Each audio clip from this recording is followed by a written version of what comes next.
Good morning, everyone. My name is Ricardo Granello. I'm Vice President of Telit, in charge of our industrial solutions business. It's a pleasure to have all you guys here for this webinar. As you might know already, Telit is a very strong player in the industrial IoT, and our core product for industrial solutions is deviceWISE. deviceWISE is an industrial IoT platform that is helping customers all around the world to have a better productivity out of their production lines. deviceWISE, as an industrial IoT platform, is also a very OPC friendly platform. And in sometimes we can replace the necessity completely of OPC using our native drivers, but also we have all our OPC interfaces ready to intercommunicate with any device and any IT system. It's a pleasure for me to introduce here Mr. Gerhard Lapp.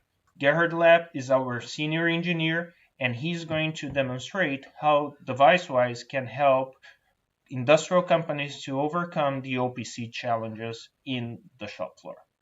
Gerhard, please go ahead. Yeah, good morning, ladies and gentlemen. It's an honor for me to have the opportunity to present this.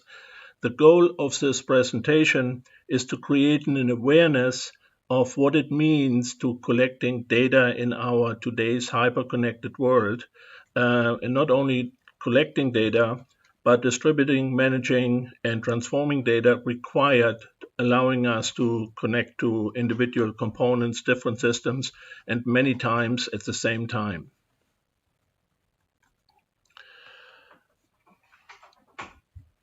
This page is asking the question, where or how do we get the data in terms of what's available? We all are aware of the big picture, and this is completely regardless whether you are in a manufacturing environment, you are in an outfield environment, in the nature, wherever you collect data, you have to deal with big analog data.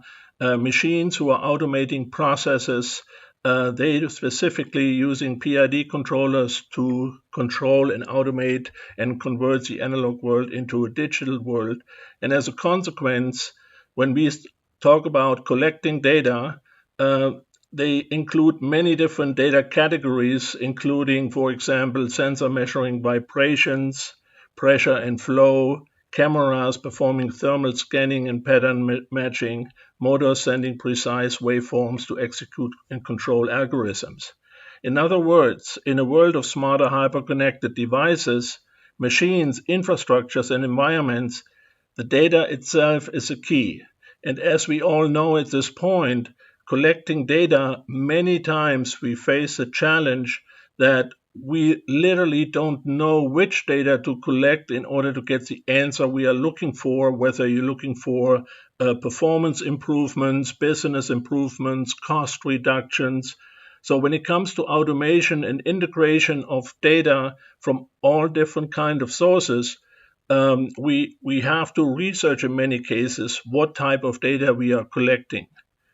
And not only that, once we get to the point where we collect data, many times we collect many more data, which at the end we no longer need. So it seems like we integrate a temporary solution first to find out which data are giving us the results.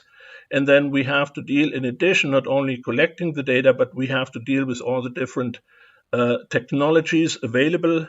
Whether it's a network technology, whether it's Bluetooth, Z-Wave, Zigbee, Wi-Fi, there's numerous solutions available how you can collect data. And in reference to OPC, OPC is just one method allowing to collect data from field devices or devices itself.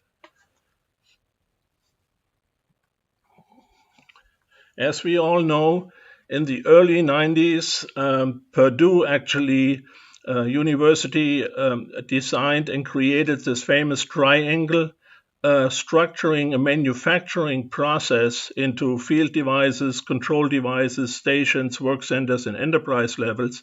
In other words, it separated the process automation layer with the production automation layer and the enterprise layer to manage productions. And the connections allowed us to create islands of automation. In other words, we connected robots, machines, PLCs to HMI and SCADA systems, which then allowed us to control and supervise individual assembly lines versus MES systems, which allowed us to connect to HMI and SCADA systems and, of course, field devices as well. In order to manage and run the production. However, the structure and the hierarchy was still very static. We connected one component with another component, and were in many cases providing different standards, different communication layers between those applications.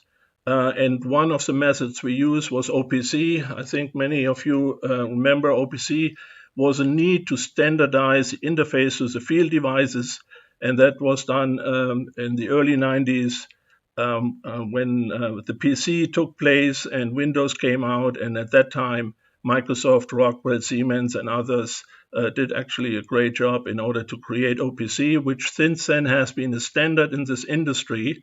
So just to mention that we are not competing against OPC, we are complementing OPC where needed or where required. The same with HMI and SCADA systems. We are not competing with HMI and SCADA system. We complement HMI and SCADA system.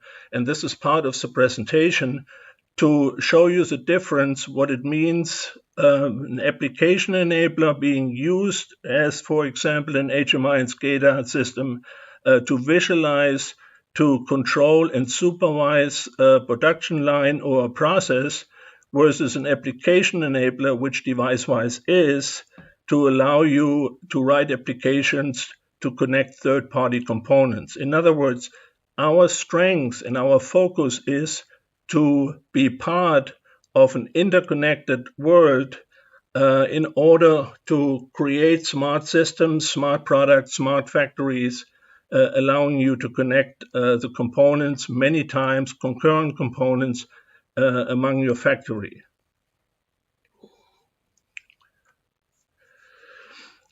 So the triangle was actually changed and replaced by Gartner in 2017. It is no longer a dedicated production layer or process layer or a manufacturing execution layer.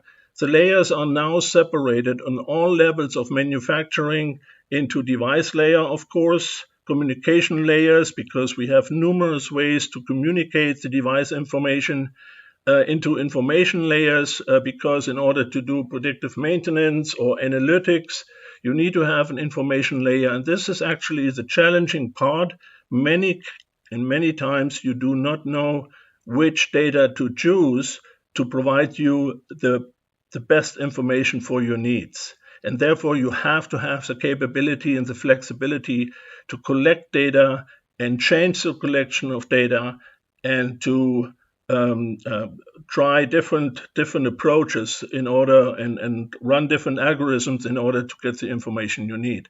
Then, of course, there is a function layer, which consists of streaming processing, event processing, dispatching, orchestration, and then machine learning is slowly but surely arriving at our end, and then, of course, a process layer. And this is exactly our focus. In order to have the ability to connect data which are being produced on those different layers, you can use OPC as one method, but it will not complement, it will not be able to perform all the interfaces. You, in the current system or the current HMI or SCADA systems you have available, you would have to add packages or do all kind of custom programming in order to accommodate all those different interfaces required to connect the layers. And this is actually our focus in our product, that data collection itself is not the only thing you need to master. When you collect data, you also need to manage the data. You also need to have the capability to distribute the data. And then, of course, not one single component or system where you exchange data with is compatible. So you need to have the ability to transform data. And this is part of the presentation where I'm going through those individual steps to hopefully create the awareness what you actually need to have a system which allows you to connect individual components. So just to repeat again or to reiterate, device-wise is a software agent and a software agent only, which runs on multiple hardware platforms as a software agent, allowing you to connect third-party components and applications. Whether it's a device to a database, whether it's a database from one end to another, or whether it's from device to device, or whether it's from ERP systems to databases, through the cloud or without the cloud, it has all the transport features, all the connectors available that by simply writing connectors or configuring the connectors between those components, it's a single standalone software agent which runs on numerous platforms. So in order to connect and collect this information, device-wise, as I mentioned before, we have a couple categories where you can run as an asset gateway or an enterprise gateway.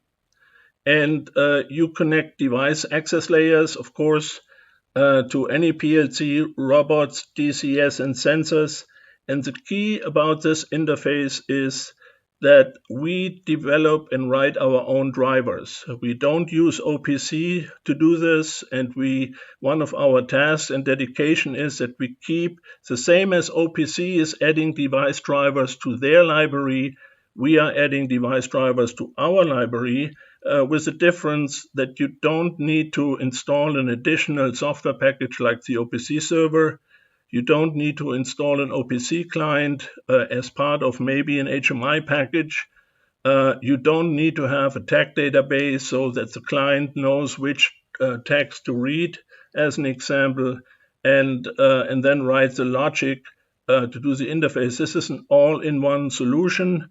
You can connect from a single node to as many different systems you like. This is all an integrated part of device-wise when accessing device access layers, including sensors or whatever is available on this layer. And then in reference to the upstream, and this is based on the long history of device-wise, which was originally designed by IBM. So this is not like a software which came out of two smart guys developing a solution in the garage, but this was actually based on a white paper which was developed in conjunction with IBM and Mercedes a while ago, pretty much at the same time when OPC came out. And the premise or the goal of this software was simply based on the fact that we want to be able in a manufacturing networking infrastructure to access data without having a special skill how to access this data, but makes the data within a network transparent and immediately accessible. In other words, device-wise not only can connect components from south to north, meaning from device access layers to enterprise access layers, but it also can connect from east to west, meaning you can seamlessly connect Siemens with Rockwell PLCs, for example, or Torque tools, and vice versa, while you also concurrently can connect SAP with Azure, IBM WebSphere, SAP HANA or DB2, because it doesn't, to device-wise, it doesn't make a difference. You will see this when I show you at the end some small live examples, that as soon you connect to whatever component you connect to, the data immediately become available and you can process them and build your business logic to it. Also very important when you collect data from different systems, you need to be platform agnostic. Today, to run on Windows or Linux is not enough. You have to be able to run on different hardware platforms like routers, gateways. We support, for example, running on Cisco routers. Imagine in your plant, you're already using Cisco routers or Dell routers. So you could install device-wise on that router and you would have instant access to all your network components connected to this router anyway at this point. Meaning you could eliminate an entire PC gateway layer just designed and established for OPC servers. However, because we talk about components and we want to stay compatible, there is no doubt that OPC is a standard. And when we look at the transition of OPC now from DA to UA, we see that the goal is, and which is a very smart goal, that machines now become OPC compliant in a way that UA allows you to assign methods to, it's like calling subroutines, calling functions, downloading programs, the alert management is incorporated. This is very good, but you have to realize, again, it's designed for the machine layer. It's designed for the device layer. It's not designed for large or different types of data collection. And so let's go to the different varieties we face when we collect data in real time. And what is really required to effectively collect data? The number one thing is that we have to live with an existing world. Not every machine has an Ethernet interface. Not every machine has OPC interface, UA or not UA. Not every machine is connected to any kind of network, so you would need to use IOs to connect to the machine to get the information you are interested in. Look at the old generations of injection molding machines, and here we see a trend that Euromap is becoming a standard for injection molding machines, but it's not OPC, it's a different type of protocol. So in order to effectively collect data, you must be committed to develop and continue improving the device drivers. That's the same effort OPC has. But in addition to the different types of data collection, you have to have the ability to do string or binary-based data collections regardless of tags or variables. For example, when you read from a Rockwell PLC or a Siemens PLC entire data blocks, because you really don't know the individual interpretation of the variables structured in the data block. For analytics guys, they are really not interested in the speed of a certain motor, but what they are interested is in patterns for identifying and interpreting memory patterns. So we stream, in some instances, entire data block regions up to their analytical software so they can identify over a period of time, 1 month, 2 months, 3 months, certain patterns which they then match to certain events which occur. So it's a completely different aspect how you actually interpret and analyze memories. In this instance, you need to be able to do bulk and array-based data collection. Of course, unsolicited message support is very critical, so you don't have to poll the data when the PLC is programmed in such a way to change information only or to send the information only by when it's changing. So you send unsolicited message support. And wherever we can and wherever the protocol allows this to happen, we natively build unsolicited message support, whether it's a talk tool, whether the PLC supports this. So in other words, we always try when we natively use the protocol required between device and device-wise, and we develop the interface to maximize the functionality of the protocol available to us. Audio-video streaming capabilities is very important. Many times, if you look at laser cutting machines, wouldn't it be nice if headquarters, the developers and process developers at headquarters can concurrently look at a video stream while they hear the audio while cutting the steel, for example. Things like this. So you have to have a certain capability to do those. Another example, many of laser cutting machines, for example, they don't support an Ethernet interface, but they have or can act as FTP clients. AC systems, other machine tools, they allow you to interface through FTP, although this is an old kind of standard. But again, we have to have the ability to deal with an existing world, and therefore we need to support the old standards as well, what we do. So in this case, we, device-wise, acts as an FTP server, and then the machine itself can use FTP to send their files to us, which then, based on events, we can process and forward to the target where we need to have it. and then shared drive technology with, of course, Microsoft's technology in this case. And this is just a small list of different types of collecting data, not to mention the technology required to go over air, cell communication, Wi-Fi. So it's just there's an unlimited amount basically on how you can collect the data.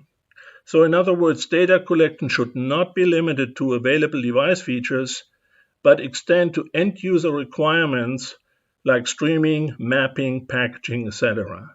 So it is more than just OPC collecting and managing individual tag databases, or in reference to UA, optimize the access to a machine so that you can actually start and download programs.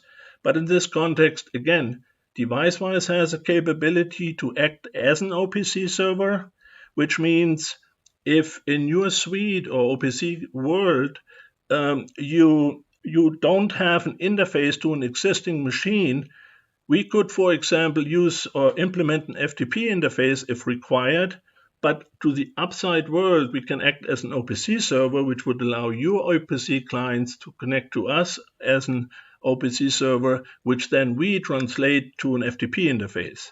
And this is the strength of deviceWISE, that we can switch among those technologies. On the other side, we also can run as an OPC client. If we don't have a native driver, but you have already an OPC server installed, why not take advantage of it?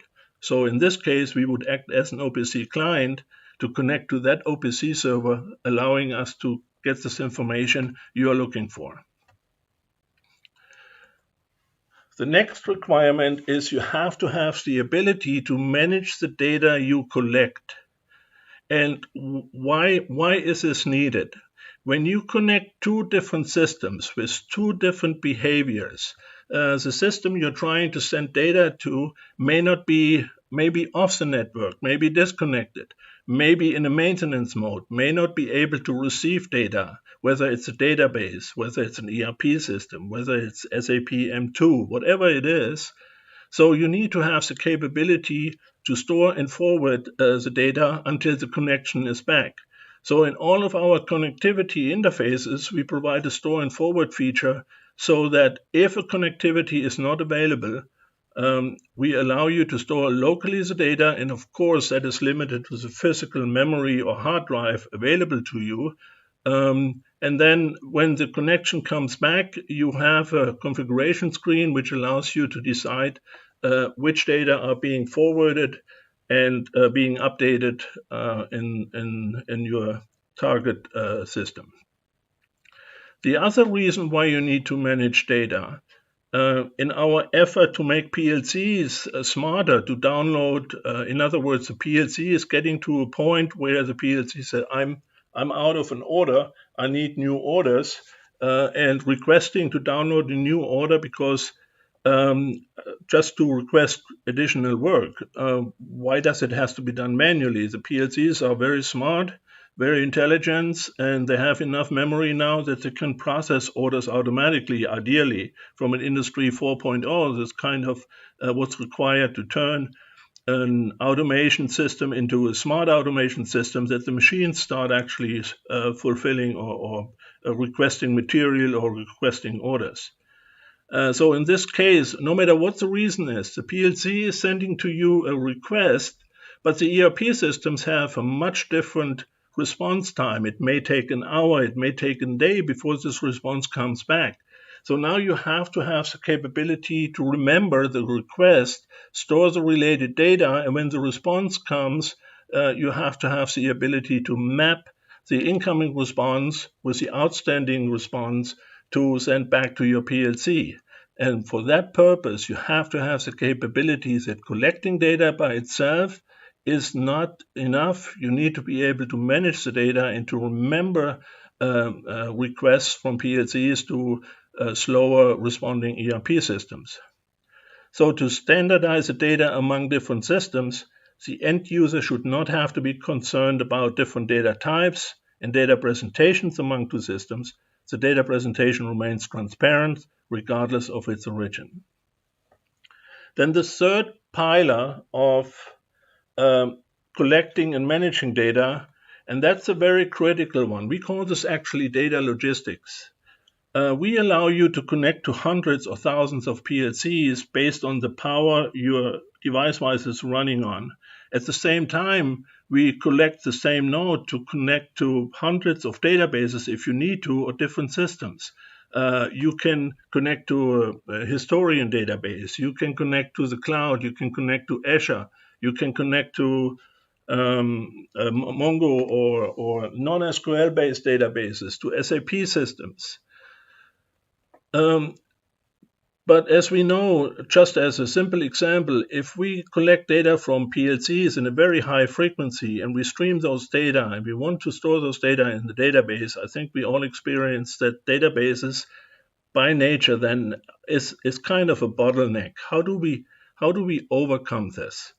And for that, when we look at our transport interfaces or database interfaces, we have something which is called connection pool sizes. So we take advantage of the database's ability to handle hundreds or thousands of concurrent requests.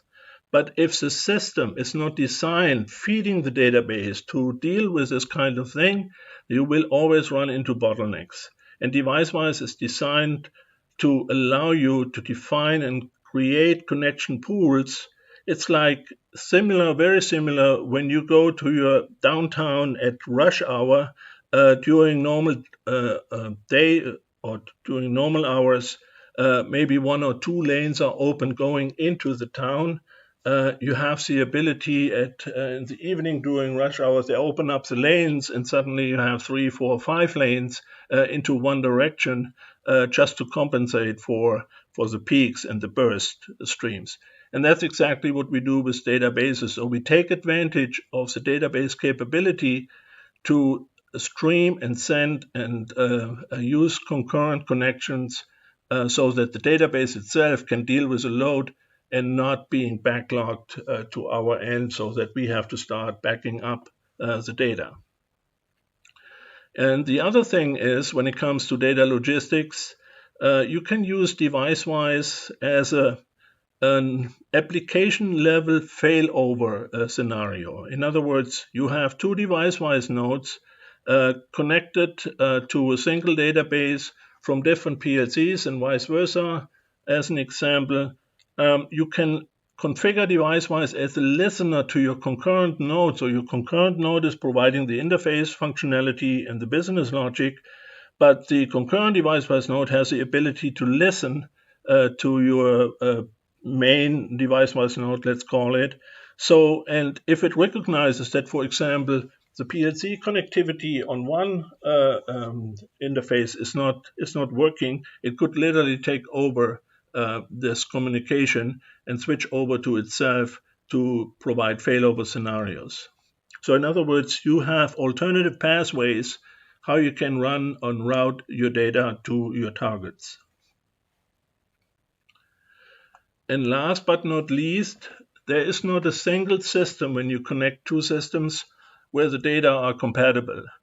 So a system like deviceWISE has to have, when you collect data, has to have the capability to transform the data from PLC strings, PLC integers, floating points are not compatible with REST APIs, with SAP interfaces, with web services. They need to be converted either into string and JSON format or XML-based formats, and vice versa. In other words, you receive an XML data stream or JSON-based data stream, which then you need to convert to PLC data. And that is functionality which is absolutely required. So combining those four features, collecting, transforming, managing, and distributing data is a fundamental requirement if you want to create a data concentrator within your infrastructure to allow you to access any data from anywhere in your network and collect those data and store it to your systems or target systems you want to enable. Besides transforming data based on the data types and characters of the data, there are different ways how you can or need to transform the data when you use methods like you could email data, for example, or you can use MQTT to publish this data. You can use UDP or TCP, and every type of stream many times requires a different type of format. That's why we support string and binary data. In many cases, what we do is we convert all the data into a binary data bucket, regardless of the size. And then we send binary data to our destination, where we convert this information to the system to the system, the ERP systems or whatever requires this.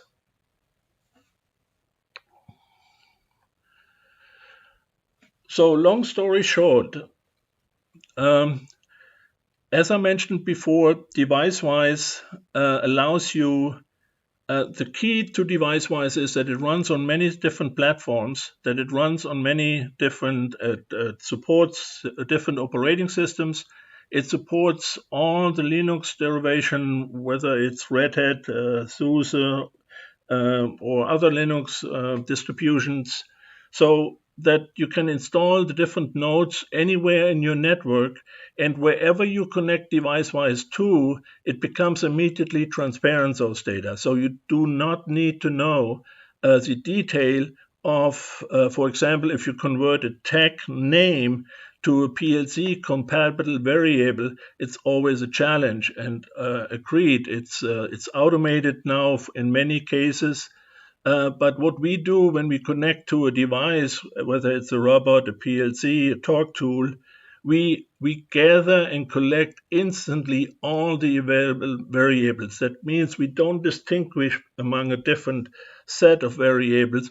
Let's get them all. Why not? And then let's decide which one of those variables we use. And that makes integration of data much easier. And then the most important thing about this is that now where you create or have a way to standardize and access your data, no matter where they are located, you can actually now focus on your application, regardless of what the application is, which is integration and automation. In other words, you can connect PLCs with robots if you have to. You can connect SAP with Oracle if you have to. You can connect with existing HMI and SCADA systems. We have all the plugins right now for Microsoft, IBM Watson, SAP HANA, MindSphere, Azure, AWS. So there is no limit in what we can connect to, and our dedication is that we keep developing interfaces to the outside world.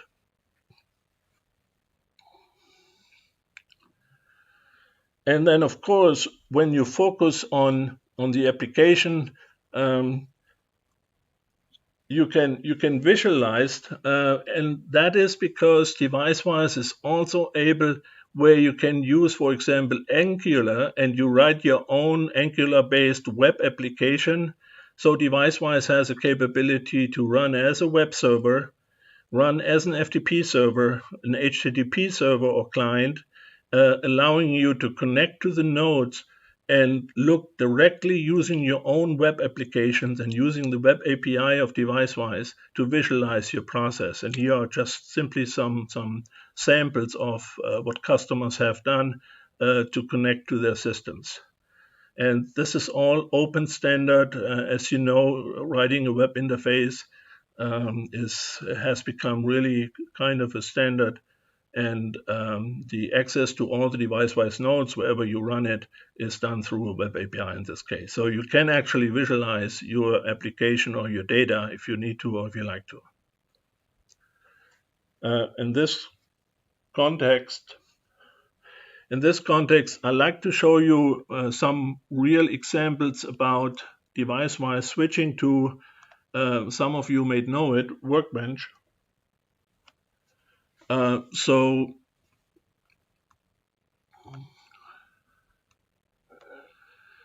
as I said before, the deviceWISE is a software agent, and let me show you that what this really means. It's if you go to if you install it on your Windows node, for example, and then it's a service under Windows.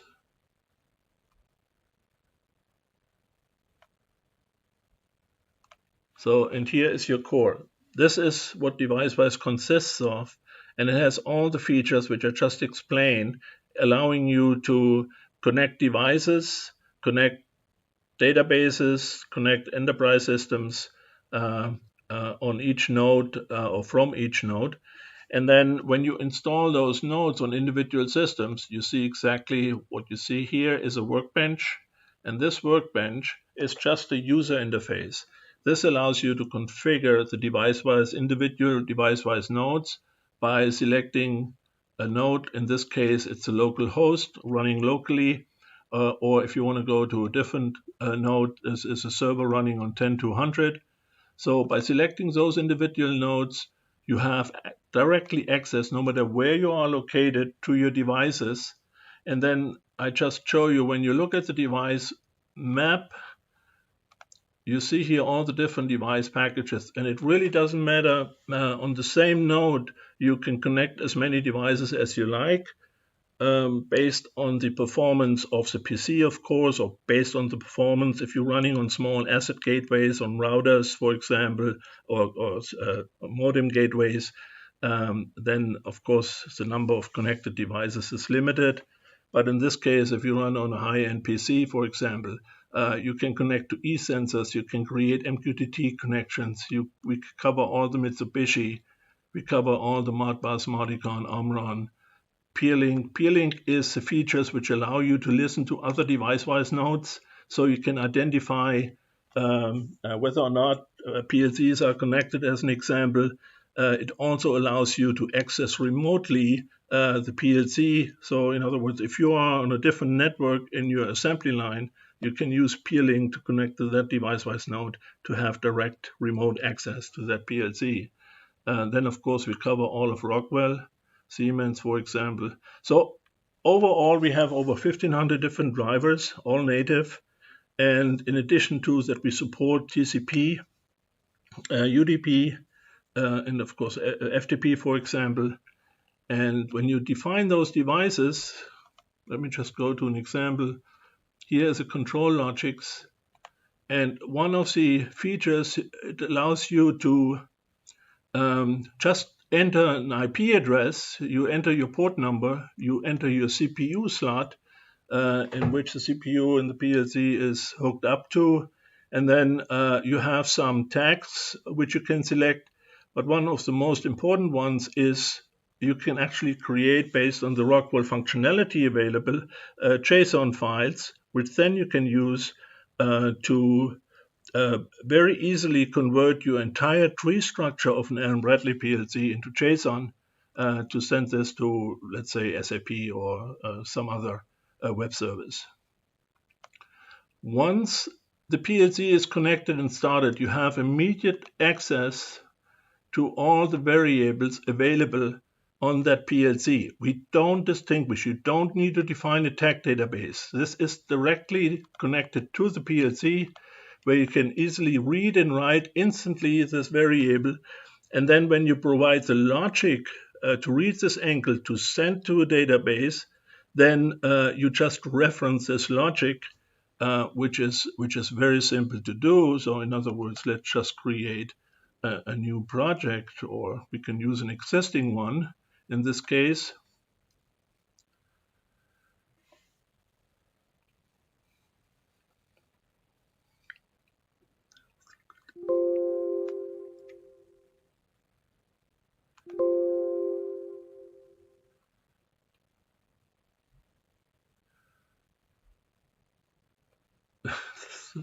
I apologize.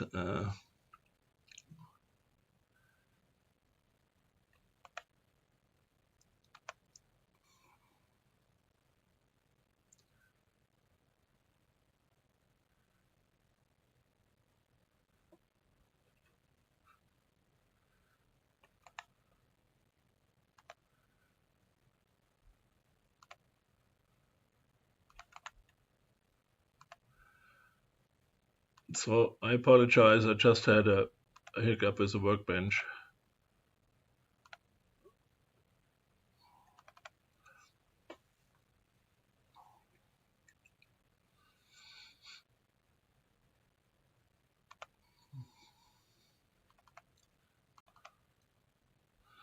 So let's create a new project.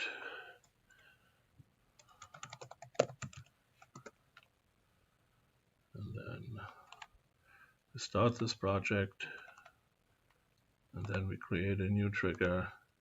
And then one important thing about deviceWISE is designed to deal with events. In other words, whether you watch variable groups, different types of data, or if you can watch individual data. In our case, if we want to look at the PLC and look at the angle, we can say anytime this value changes or goes exceed, this logic will be started. So it's an all-in-one logic based on the device interfaces. And now we have the ability to collect this value and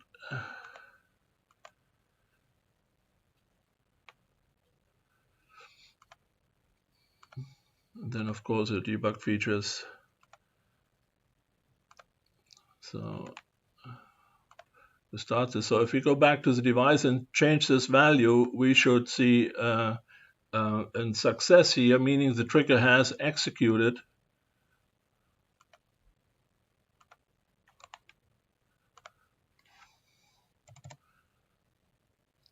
So I wrote directly to the PLC, and if I refresh this information, I see that this was updated, the trigger was executed, and now I could actually simply go ahead and create a transport interface. And you see here all the different interfaces to the ERP systems which are built in, whether it's an HTTP interface to web services, or if you or MES systems like IFS and ITAC, for example, then JMS, MSLQ. We support 100% every SAP interface.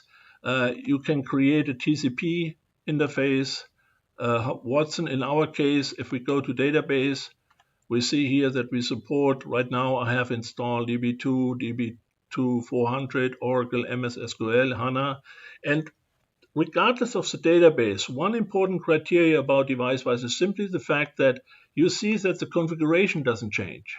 It's all the same. This is what I mean when I say as soon you enter the data, they come into deviceWISE, it becomes transparent. You don't need to know specifics about your target system, the database, Oracle, MS SQL, and so on. We do the work for you. You just define the interface. And in this case, I have a local interface. So to my local host, to an MS SQL server.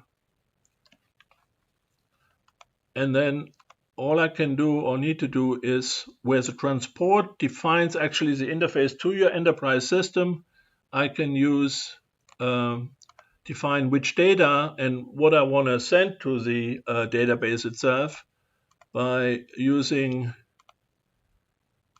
And then you see here that it automatically browses all available tables. And now I have the capability to insert, batch insert, update, select, or run stored procedures in this case. And what I would need to do is just simply map the database columns, which are automatically browsed, to deviceWISE columns. And when I save this,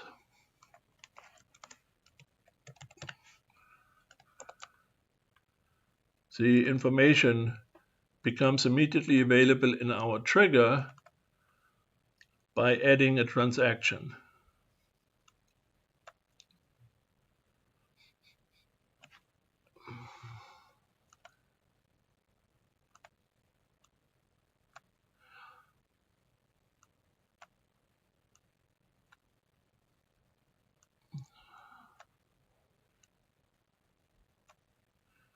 So now I select the transport map, and I select the transport map I created. You see here the columns which automatically arrive, and then I can go ahead and insert this information, like the current timestamp if I don't get it from the PLC, and any other information I have. And then I could instantly store the PLC information based on the event, because we said we want to store the change of the PLC variable up here, and we get this delivered to the trigger as an event variable data. So whenever the angle changes, we could actually create an insert into the database.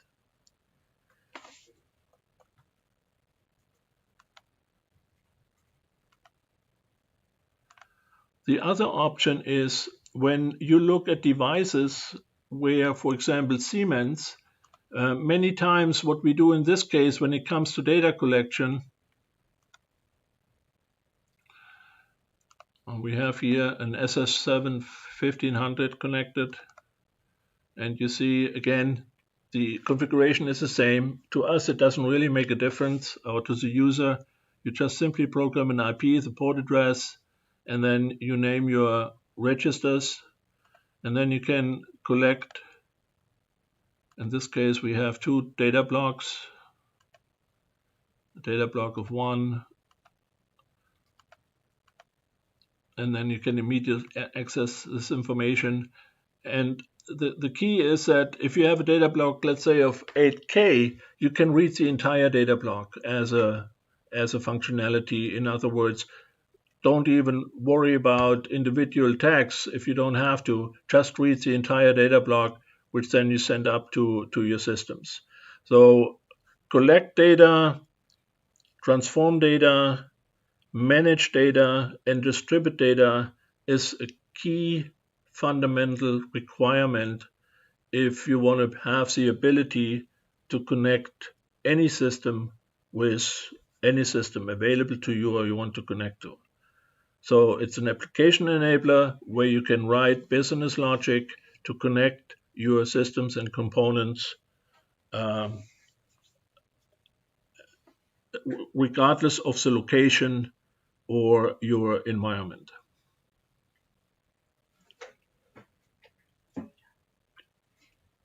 All right, well that wraps up our webinar for today, everyone. It looks like we have a couple of questions here. So if you're interested in receiving the presentation, you can email me, kipley.simmons@telit.com, and I'm happy to send that out to you. We also have another question here that says someone's working with Yaskawa robots, and they asked, is there a library for this or just using Modbus protocol to do that? The Modbus would be a package. So in other words, if you go to administration and then you see here the individual packages, all the packages are available to you and can be downloaded from our portal. And based on the version you are using, our sprint to improve and develop device-wise is on a 14-day cycle. So every 14 days we issue new packages, new software features, and then based on your software release level, you see here, in your case, you would just simply download your Modbus package to install. And I think I have it here. So you can use a Modbus package to connect to your Modbus devices. In addition, if you, for example, go to our staging browser, you see here a Modbus interface. You can actually define your own XML-based device based on Modbus. So if we look at this, so again, rather than defining individual variable tags, you can see that we created a template for a Tyco C serial using Modbus. And you see here all the variables available to us. And then you can define input and output registers, the offset, where it is in the Modbus database memory location, and use this as a device definition, because when you create those XMLs in this Modbus directory and you look at the device definition itself, it suddenly becomes available as a device. And you see it down here, for example, in Integra C series power. Alrighty, and it looks like that there aren't any more questions. So if you have any more questions, please feel free to reach out to us. Again, my email's right there, kipley.simmons@talk.com. We also have free trial versions of our licenses. So again, if you're interested, please feel free to contact me. We really appreciate your time today. Thank you so much, everyone.